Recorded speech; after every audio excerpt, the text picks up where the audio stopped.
Greetings, young Lord of Northumbria. Thank you for your video response. I appreciate it. You raised some important questions, and it's my intention in this video to answer them, or to attempt to answer some of them. Also, my compliments to the snazzy haircut. Well, the eternal question of nature versus nurture is just that, the eternal question. I'm confident that in this video I can lay to rest some of the claims that in some way nurture, that is, culture, is of equal importance or takes precedence over nature, i.e. biology. And let's start by talking about precedence. It is an issue of precedence. Quite simply put, we can talk in terms of biology quite far back, and yet we cannot talk about culture in the same terms. What do I mean? Well, approximately, give or take, depending on whom you ask, the 3.5 billion years ago, that's the rough estimate, is when the first microorganisms came into being through presumably some process of abiogenesis. We don't particularly understand how, or scientists don't, but exactly. But anyway, 3.5 million years ago, some form of life, microorganisms, came into being. Now, at that point in time, we can already begin to speak of biology. Yes, single-celled organisms. Despite that, they are biological organisms, hence we can talk about biology. 3.5 billion years. Fast forward maybe 2.5 billion years, and we can speak of even more biology. Let's fast forward to maybe 100 million years ago. We have massive dinosaurs, primitive mammals, and all sorts of life forms, giant insects, what have you. So, I mean, they're really, we can talk about all of these epochs, stages of life in the history of the Earth in terms of biology, because that is biology. Mind you, whether we talk about dinosaurs, primitive mammals, giant insects, crustaceans, or single-celled organisms 3.5 billion years ago, we simply cannot, if we're rational, talk about culture. We can't really talk about culture at all. We can't even really talk about culture within a period of, say, 1 million years. Unlikely. What culture is generally understood to be by, say, anthropologists, that we can begin roughly talking about 40, 50,000 years ago. We see it with burial rituals, the possible inception of human language, and so on and so forth. And I'll get to language in a second, since it's inextricably bound to culture. I mean, most anthropologists will define culture within the context of language, or that is, that they sort of can't live without each other, essentially, or they can't exist without each other. But so it's quite simply an issue of precedence. Culture is in the history of the Earth an incredibly new thing. It is a latecomer, whereas biology has been here for, well, quite literally billions of years. So it's quite simply an issue of precedence. Now, given the fact that biology has been with us for far, far longer than culture ever has, that should form the basis of our notions of whether it's an issue of nature versus nurture or biology versus culture. Why? Well, for one thing, if biology was the primary driving force in every species, including our ancestors, the various hominids, Homo erectus, Australopithecus, and so on and so forth, if that was the driving force that dictated their behavioral norms, if you will, for millions of years, and the ancestors preceding that, ultimately our ancestors are those primitive mammals that were living amongst the dinosaurs, going all the way back then.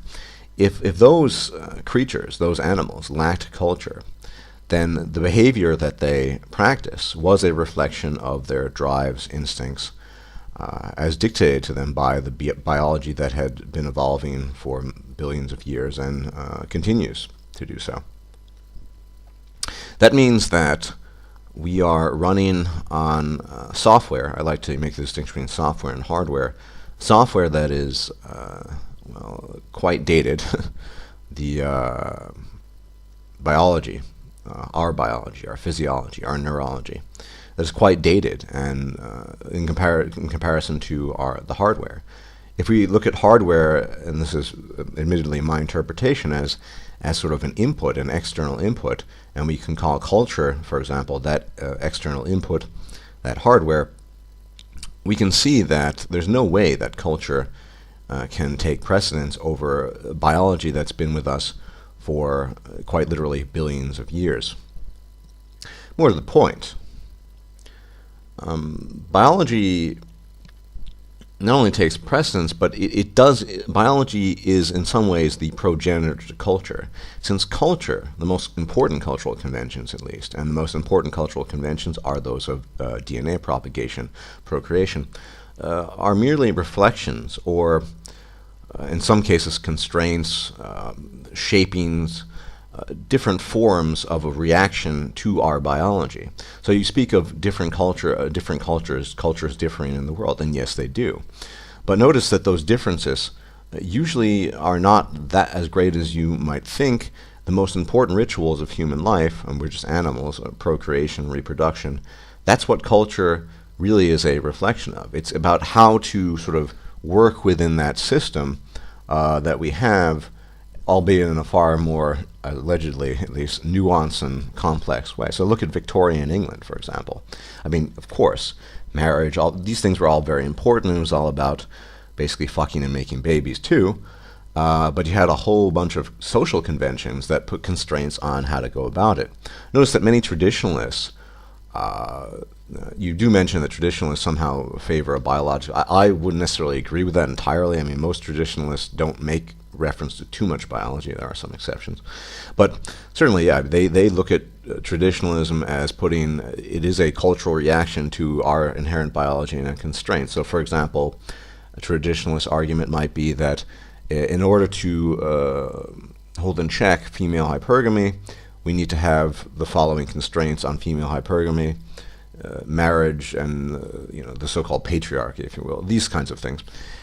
So yeah, it's always, culture is almost always, in its most important manifestations, a reflection of our biology. It's simply a reaction and a product of our biology, and it can differ, but the most important rituals always, almost universally, remain the same: marriage, reproduction, basically fucking and making babies, and whatever cultural constraints exist within that context. So in the UK, and I had lived in the UK for over 3 years, so I'm quite familiar with the baby culture there.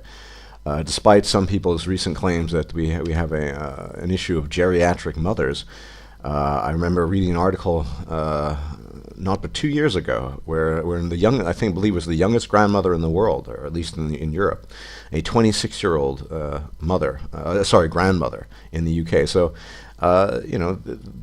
cultures vary. In the UK, we have a youth culture that likes popping out babies, aka the chavs, or the Neds if you head up to Scotland.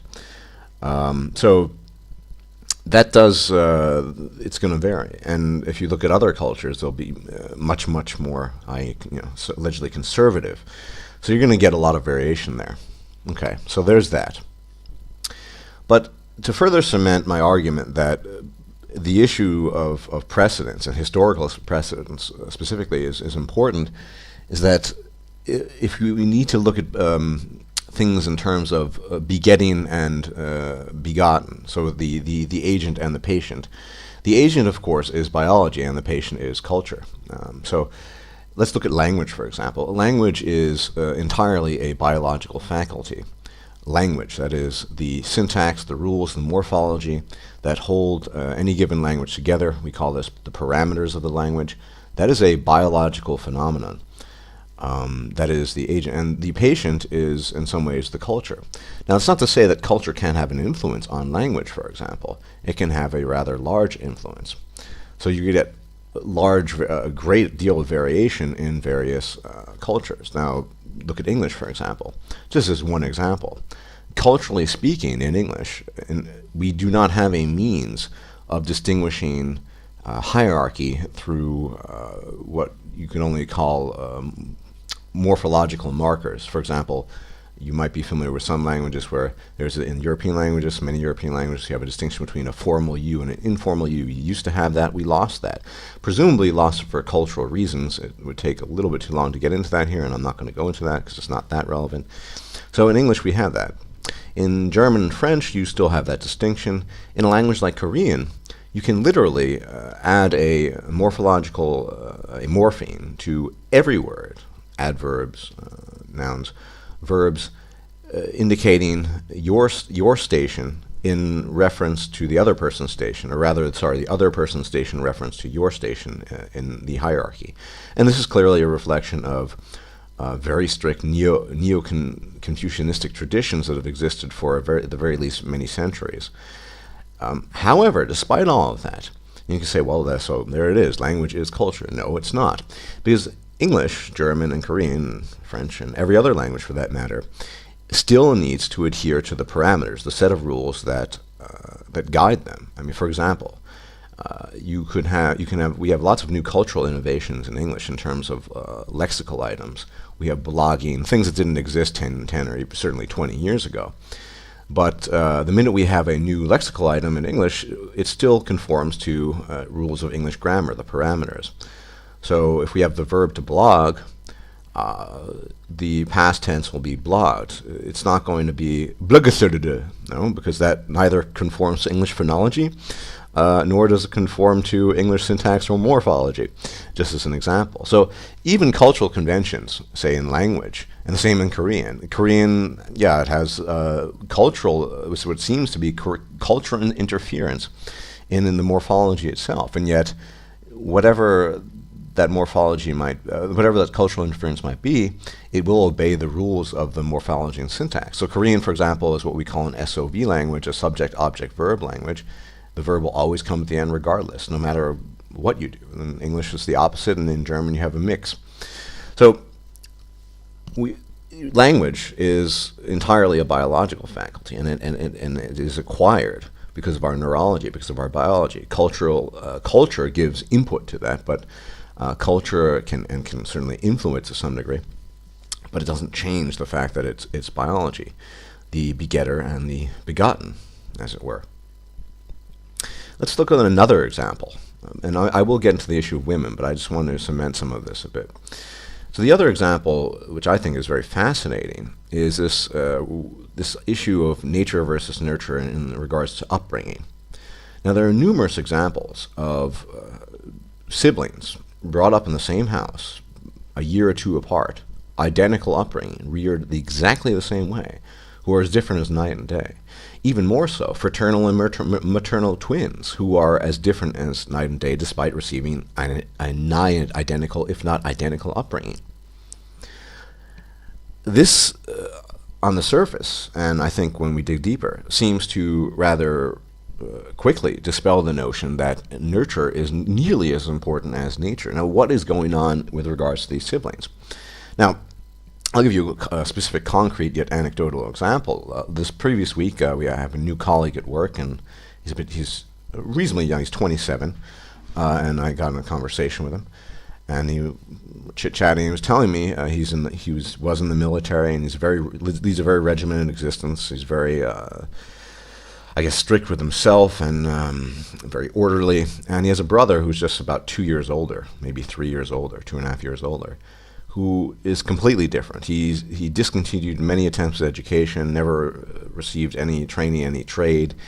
The total opposite, although the brother received an identical rearing or education, if you will, from the parents. How does one explain this? Well, the only way we can explain it is if we actually most likely took an MRI,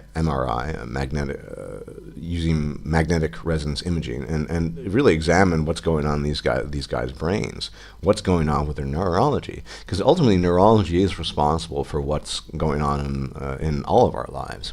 That explains the difference. More examples. Person A receives a pristine upbringing and was a model student in high school. In an effort to look cool at university, he falls afoul of smoking. 10 years later, he still can't quit. 10 years later, he's spent literally thousands of quid in an effort to quit smoking. He simply cannot. He's addicted. He's tried everything. Person B never even went to college. He had a horrible upbringing, an emotionally abusive father, a physically abusive mother. He's been smoking since age 15. At 35, he wakes up one day and says, I'm going to quit smoking. And he does, and he never touches a cigarette again for the rest of his life. How do you explain this? Certainly it has nothing to do with the environment, and certainly it has nothing to do with with nurture or upbringing. This is clearly a reflection of these individuals' physiology, their neurology in conjunction with their physiology, and their ability to make certain decisions as a reflection of that. Why can some people quit smoking cold turkey and others can't? It's not a reflection of the environment, certainly not. It would be absurd to claim that. I was one of those people that one day, I used to be a smoker for a few years, many years ago. I just woke up one day and said, I'm not going to smoke anymore, and I didn't, and it was really simple. I know other people who struggle with it to this day. Can I account for why? No, I can't. It probably has something to do with my physiology and neurology. Go figure. So these are just various examples, and there are many more, to show how much precedence biology has over culture, or nature versus nurture. Everything we do is within the context of our biology. Now, it's unavoidable that I'm going to have to talk a little about this determinism, fatalism issue, which has been, in the past, by some people at least, misunderstood when I spoke of it.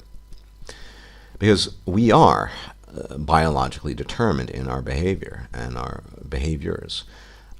We are biologically determined creatures, animals, as are all animals. Biological determinism, which is, based on the examples I just used, it'd be pretty hard to refute that our behavior is not deterministic. If only for, and I don't want to get too much into issues of free will, although it's a bit unavoidable. Mind you, no one can account for the inner workings of his or her own neurology. We ultimately don't know why we make the decisions we make. We can try to justify it and rationalize it, but we don't know what's firing off in our brain specifically. So yes, we are determined to do certain things. What's not fatalistic about determinism is that our decisions still can hold weight, and the choices we make still can be important, provided you have the requisite genetics.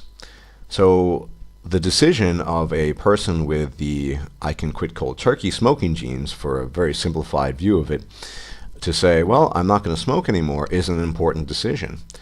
Was his behavior, his decision, determined by his biology? Yes, it was, because he wouldn't be able to make that decision if he didn't possess the requisite biology to make the decision in the first place. It was determined. So I just wanted to briefly talk about that. So we know that biology takes precedence over culture, and culture can at best mitigate that biology or put constraints on it. It cannot eliminate it, and culture is the begotten and biology is the begetter. Moving on to women. Women, of course, just as men are determined by their biology. So the question of whether or not this is sort of brought about by culture, this lack of interest in things worldly, the lack of inquisitiveness in general, well, culture reinforces whatever our own biological inclinations and predilections are. So, of course, in a way, yes, you can say, well, culture is responsible. But our biology is ultimately responsible, since our biology is the informer, and the culture, whatever that culture might be, that we live in a sort of Western Occidental culture, is the informant. More examples regarding this principle. Let's take several examples of different women. Let's take 4 different examples of women. Woman A, B, C, and D. Woman A is possessed of brain male wiring. Oddly, to use this term that we've been throwing about for a while now. And despite that, she was raised in an environment where she was quote-unquote daddy's princess. She received every possible accommodation she sought to make her existence more comfortable, and has led, and they're all in their mid-20s now, a very sort of pleasant and comfortable existence. Now, she has male brain wiring, so let's say she has the capacity to be inquisitive, to do things. And despite that, because she's very pretty as well, she has, to borrow some of Girl Writes What's most recent terminology, neotinistic features, heavily pronounced neotinistic features. She can get away with basically telling men what to do, because men are sort of salivating at and frothing at the mouth when they see her. She's that good looking, and so she never sees the need to develop her alleged male brain wiring, because, well, she basically gets everything she wants. Woman B doesn't have male brain wiring, but she is equally as beautiful and received the same upbringing and, spoiled princess, so on and so forth. She is just the way she is. Now it gets interesting. Woman C and D. Woman C lacks these neotinistic features. She's not very attractive. She might be sporting a mustache even. Who knows? She certainly wasn't Daddy's special princess. In fact, the family is divorced. She was raised by her mother.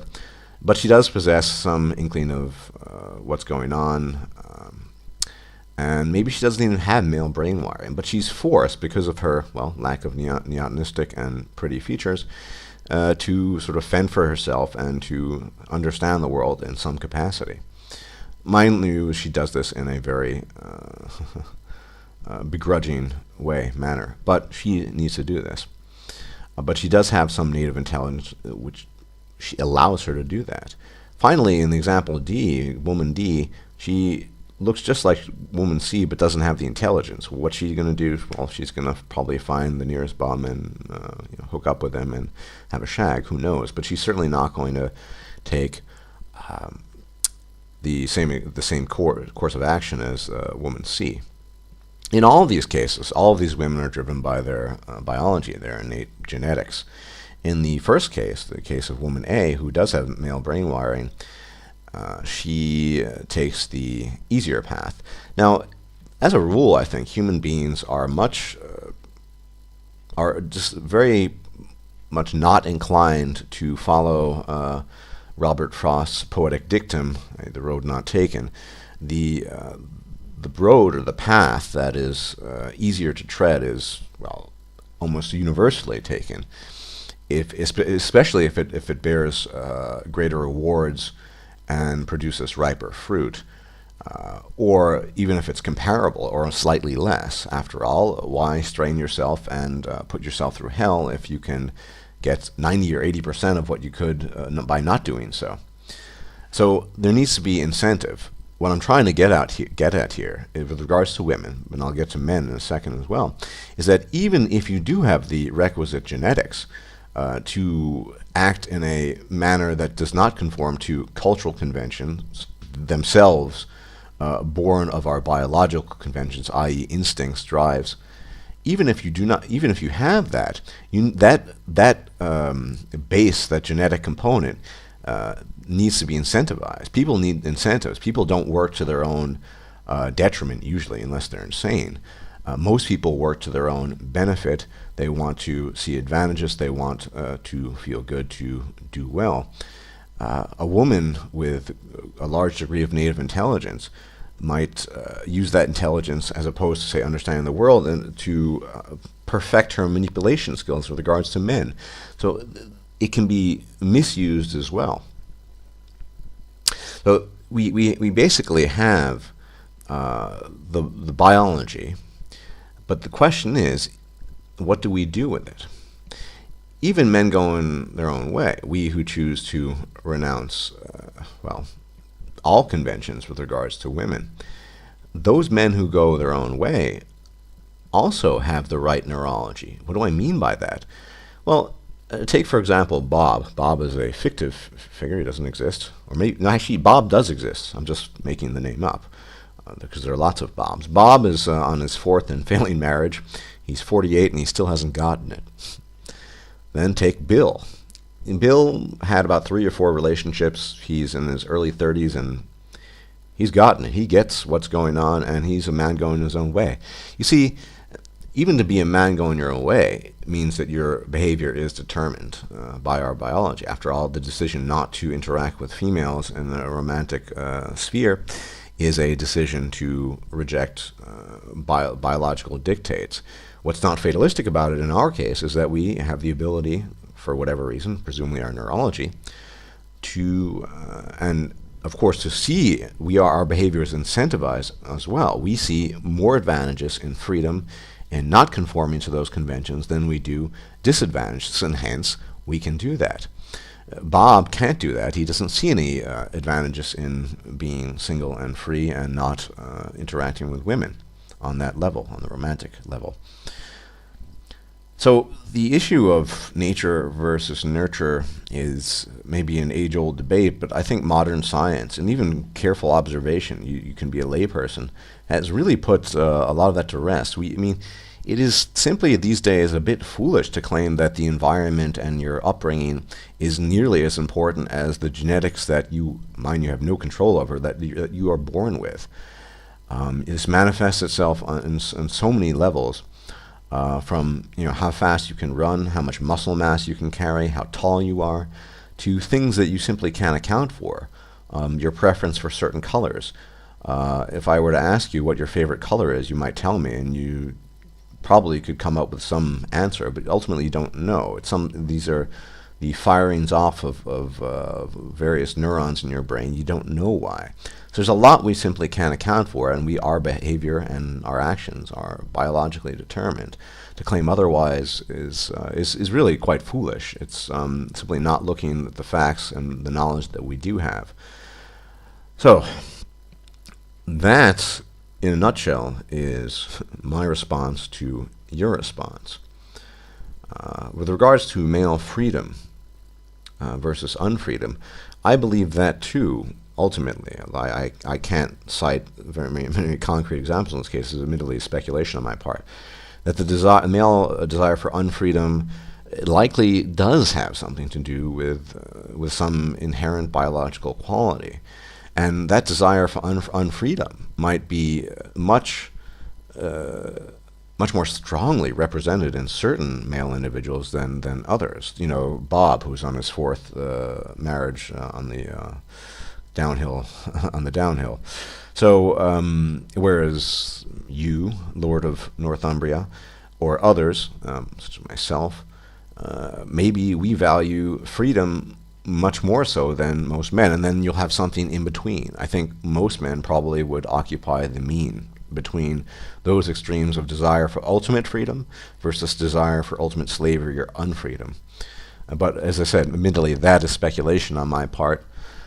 But conventions, of course, to summarize, are merely reflections of biology. Often it's easier to do what is expected of you than, of course, to deal with the consequences of not doing so. Lots of men grow up in an environment, even if they do have the requisite genetics, where so much social pressure exists. Social pressure that itself, of course, born of our biologically determined instincts and drives, that they simply conform because they don't see any other option. And by seeing no other option, I mean they would face defamation and all sorts of nasty things, consequences if they were to say nope, I'm not doing this anymore. Anyway, that's this video. Once again, nice snazzy haircut, and thank you for your response. And yes, I think this is an interesting, not so much a debate, it's an interesting topic. I'm personally very interested in the issues of free will, namely that not only is free will an illusion, but it's illusory itself, but that really would expand beyond the bounds of this video, and it doesn't have very much to do with men's rights, so I'm probably not going to talk about that anytime soon. Anyway, thanks for watching, and as always, have a nice day and take care.